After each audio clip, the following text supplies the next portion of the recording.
প্রিয় দর্শক মণ্ডলী, এই মুহূর্তে আমার সাথে যুক্ত রয়েছেন সাতক্ষীরা জেলার আশাশুনি উপজেলার কৃতি সন্তান, কৃতিধন্য ক্রিকেটার, যিনি এনসিএল খেলেছেন, ডিপিএল খেলেছেন, বাংলাদেশের প্রথম শ্রেণীর ক্রিকেটার সালমানকে সাক্ষাৎকার পর্বে স্বাগত এবং শুভেচ্ছা জানাচ্ছি। আপনি কেমন আছেন? আছি আলহামদুলিল্লাহ, আল্লাহর রহমতে আছি, ভালো আছি আর কি। সুপ্রিয় দর্শক মণ্ডলী, গতকাল সালমানের ফেসবুকে একটা হৃদয় ছোঁয়া আবেগ ঘন স্ট্যাটাস দেখেছি।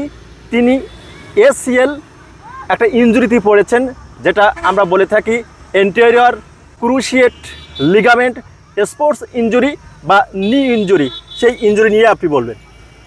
আসলে প্লেয়ারদের ইনজুরি তো আসলে কমন ব্যাপার। তো আমি একটা আসলে এটা মারাত্মক ইনজুরি ভিতরে পড়ে গেছি। এই ইনজুরিটা হচ্ছে, আমি মাঠে প্র্যাকটিস করতেছিলাম, আমাদের ডিসি কাপ অনুষ্ঠিত হবে ওই কারণে। তো প্র্যাকটিস করতে গিয়ে হঠাৎ করে বোলিংয়ে যখন জাম্প করতে গেছি তখন একটা সাউন্ড হয়েছে আর কি। তো আমি মনে করছি যে নর্মাল, এটা ঠিক হয়ে যাবে ইনশাল্লাহ। তো হালকা ফুলছে, আমি হচ্ছে ডাক্তার দেখাইতে গেছি। তো দেন 1 মাস পরে আমি একটা এমআরআই করা, এমআরআইতে ধরা পড়ছে যে এসিএল টিয়ার আছে, হাই গ্রেড টিয়ার। এটাতে আপনার রিহ্যাব করলে ঠিক হইতে পারে, কিন্তু রিস্ক থেকে যাবে যে আপনার আবার যে কোনো টাইমে হয়তো বলিংয়ের সময় বা ব্যাটিংয়ের সময় বা ফিল্ডিংয়ের সময় আবার যখন আমি টার্ন করবো আবার ওইটা ইনজুরি ফ্যাক্টরটা থেকেই যাবে।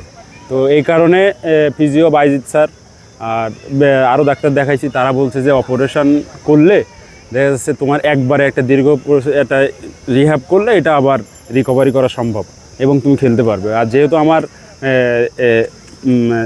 পিছনের পায়ে মানে ডান পায়ে আমার বলিংয়ের বেশি প্রেশারটা বাম পায়ে পড়ে, তো ওটা আমি রিকভারি করলে আবার ইনশাল্লাহ মাঠে ভালোভাবে ফিরতে পারবো।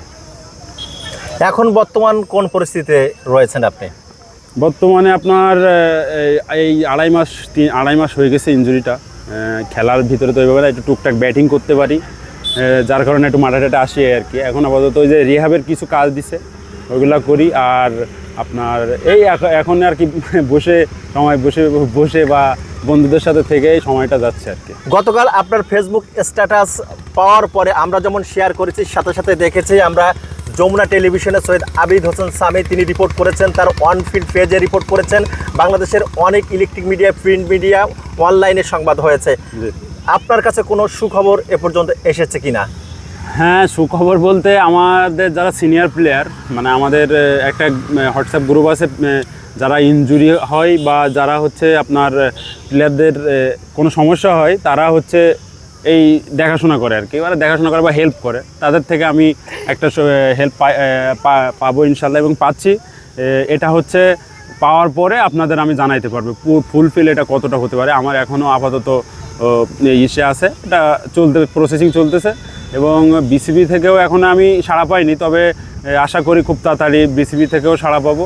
যেহেতু আমি একটা ফার্স্ট ক্লাস প্লেয়ার, আমি এটা হচ্ছে আমার ইনজুরিটা, এটা যে খরচ, এই খরচ আসলে যে কোনো প্লেয়ারের পক্ষে বহন করা মানে কষ্টসাধ্য ব্যাপার। যেহেতু এবং একটা কথা, আপনি তো এনসিএল এ চুক্তিবদ্ধ খেলোয়াড় নয়, হ্যাঁ এনসিএল এ যেহেতু আমি চুক্তিবদ্ধ নয়, সেজন্য আমার দিকে আরও বেশি টাফ।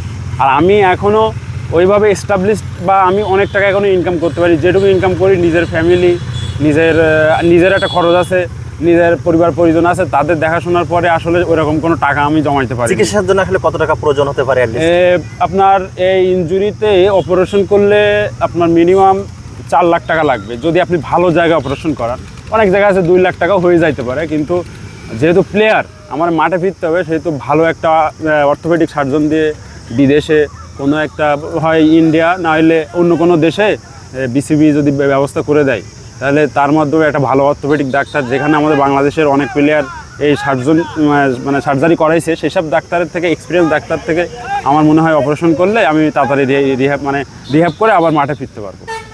আমরা অন ক্যামেরায় রয়েছি। সুপ্রিয় দর্শক মণ্ডলী, সাতক্ষীরা হইতে যিনি কাঠার মাস্টার মোস্তাফিজুর রহমান হতে চান, সৌম্য সরকার হতে চান, আশিকুর রহমান আশিক হতে চান, মৃত্যুঞ্জয় চৌধুরী নিপুণের মতো খেলোয়াড় হতে চান, রবিউল ইসলাম শিবলুর মতো খেলোয়াড় হতে চান, যার হৃদয়ে এবং চোখে রয়েছে অফুরন্ত স্বপ্ন, বাংলাদেশের লাল সবুজ জার্সি গায়ে জড়াতে চান, তার এসিএল স্পোর্টস যে ইনজুরি রয়েছে সেই ইনজুরির ট্রিটমেন্ট করার জন্য অপারেশন প্রয়োজন, অপারেশনের জন্য প্রয়োজন 4 থেকে 5 লক্ষ টাকা। অন ক্যামেরা যদি বাংলাদেশ ক্রিকেট বোর্ড কর্তা ফারুক আহমেদ সহ বাংলাদেশের বিত্তবান বা ক্রিকেট সংশ্লিষ্ট ব্যক্তিবর্গের উদ্দেশ্যে আপনার কিছু বলার থাকে সালমান, আপনি বলতে পারেন। শুধু আমি না, মানে এই ইনজুরিটা যদি কোনো ফার্স্ট ক্লাস প্লেয়ারের হয়, আমার মনে হয় আমার ইনজুরি হয়েছে বলে যে আমি বলতেছি এরকম না। প্রত্যেকটা প্লেয়ারের, যারা প্লেয়ার ক্রিকেট বা ফুটবল বা যে স্পোর্টসে থাকুক, তারা কিন্তু অনেক কিছু ত্যাগ করে এই স্পোর্টস লাইনে আসে। তাদের অনেক কিছু ত্যাগ করতে হয়, শুধু হচ্ছে আপনার যে নিজের কষ্ট তো আছে, তাছাড়া অনেক কিছু পরিশ্রম, অনেক ত্যাগ তিতিক্ষার পরে একটা প্লেয়ার একটা জায়গায় পৌঁছায়। তো তাদের স্বপ্ন থাকে যে তারা একটা পর্যায়ে যাবে। তো আমারও স্বপ্ন আছে, বা আমি বাদে এই ইনজুরিটা আরেকজনেরও হইতে পারে বা যে কোনো প্লেয়ারের হইতে পারে, এটা স্বাভাবিক ব্যাপার। তো আমি বিসিবি প্রেসিডেন্ট ফারুক স্যারের কাছে আমার অনুরোধ, এখন যেহেতু উনি দায়িত্বে আছেন বিসিবির, তো ওনার কাছে আমার আকুল আবেদন যে প্লেয়ারদের জন্য একটা প্লেয়ারদের জন্য একটা ফান্ড তৈরি করা হোক, যাতে আমার মতো যারা ইনজুরিতে পড়বে ফার্স্ট ক্লাস বা যে কোনো লেভেলে, তাদের কিছু না কিছু সাহায্য বিসিবি থেকে যেন তারা পায়, যেন তাদের স্বপ্নটা শেষ না হয়ে যায়। আমি চাই আমার যেহেতু এখনও বয়স আছে, আমি রিকভারি করে অবশ্যই মাঠে ফিরতে পারবো, এই আত্মবিশ্বাস আমার আছে। মাশরাফি ভাই যদি পারে, তাহলে আমি কেন পারবো না? অনেকে খেলতেছে রিল্যাক্সে, তারা খালেদ ভাই খেলতেছে, ইবাদত ভাই তো পুরা নিয়েই বাদ দেওয়া, তাও তারপরে সে এখন আবার বাংলাদেশ টিমের প্রতিনিধিত্ব করতেছে। তো আমি চাই ফারুক স্যারের কাছে আমার আকুল আবেদন, উনি যেন এই ইনজুরি যারা আক্রান্ত তাদের পাশে দাঁড়ায়, এবং আমিও তার কাছে অনুরোধ যে উনি যেন আমার পাশেও দাঁড়ায়, এবং আমি বিসিবি থেকে পরিপূর্ণ সহযোগিতাটার জন্য পাই।